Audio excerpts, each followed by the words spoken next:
Salut à tous, c'est Romain et bienvenue sur ma chaîne YouTube. On se retrouve aujourd'hui pour le débrief de la deuxième demi-finale de Coupe de France qui opposait le PSG à Rennes. Mais avant toute chose, n'oubliez pas de mettre un gros pouce bleu en bas de cette vidéo, à vous abonner, ça me ferait extrêmement plaisir. Petit débrief de ce match parce que le match n'a pas été vraiment très intéressant.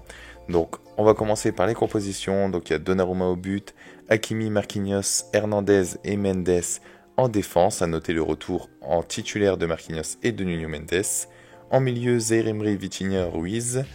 Et en attaque, on a Mbappé, Dembélé et Ly. Donc effectivement, on va faire un petit débrief tout simplement parce qu'il ne s'est pas passé énormément de choses dans ce match. Le plus intéressant, c'était en première mi-temps, donc on va revenir dessus. Ce qui est intéressant aussi de relever, c'est que Mbappé reste sur 3 matchs sans marquer.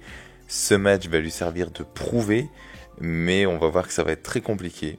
Cette première mi-temps, elle est clairement marquée par les profondeurs de Kylian Mbappé. La première dès la 12e minute sur une passe de Dembélé, il me semble, il est face à Mandanda et il rate son duel, le gardien repousse sur la barre, donc c'est dommage là. Mbappé franchement, sur ce coup-là, il m'avait saoulé parce que Mbappé ne doit pas rater ces choses-là. Il est face à Mandanda, il doit clairement l'aligner. Malheureusement, Mandanda, très bon gardien dans ce match, on va en reparler, arrive à contrer ce tir. La deuxième profondeur, c'est 35e minute, toujours du coup dans la profondeur avec sa vitesse, il tente de dribbler, il passe et se fait accrocher, donc penalty. 37e minute, Mbappé rate son penalty, mal tiré et arrêté par Mandanda. Alors, on a eu un très grand Mandanda tout ce match, voilà, ancien Marseillais, il a l'air transcendé face au PSG. Mbappé le tire mal, mais bon, il se sauve car enfin à la 40e minute, une énième profondeur de Kylian Mbappé sur une passe très belle de Fabian Ruiz.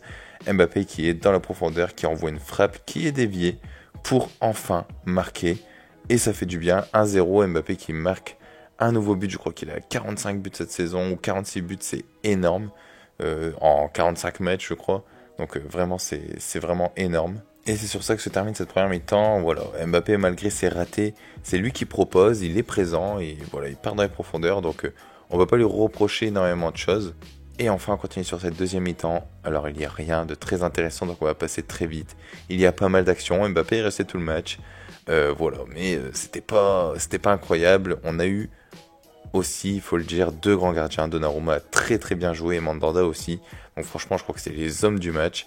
Après, Mbappé sauve le match, sauve le PSG et envoie le PSG en finale de Coupe de France enfin. Et j'espère qu'on va la remporter face aux Lyonnais. Vous savez que voilà, je suis Valenciennois aussi.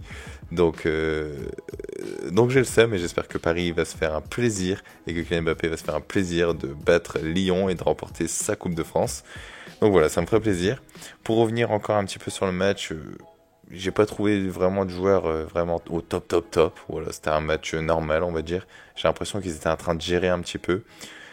Par contre, les flops, Kang-in Lee, je l'ai pas du tout trouvé bon. Donc voilà, c'est celui qui est le plus ressorti pour moi.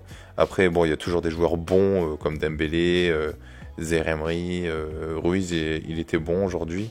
Marquinhos, ça fait quand même un bon retour. Donc voilà, il y a eu quelques joueurs bons, mais il n'y a pas eu non plus de joueurs qui sortaient du lot, je trouve. À part Mbappé aussi en première mi-temps, qui vraiment, voilà, il était partout. Malheureusement, il n'y avait pas la finition, donc ça c'est dommage. Et donc voilà, ce qui a à retenir ce match, c'est qu'on va en finale de Coupe de France. Et j'espère que je pourrai aller voir ce match en direct et de vous faire un petit vlog. Là, ça me ferait vraiment trop plaisir. Si vous, ça vous donne envie, n'hésitez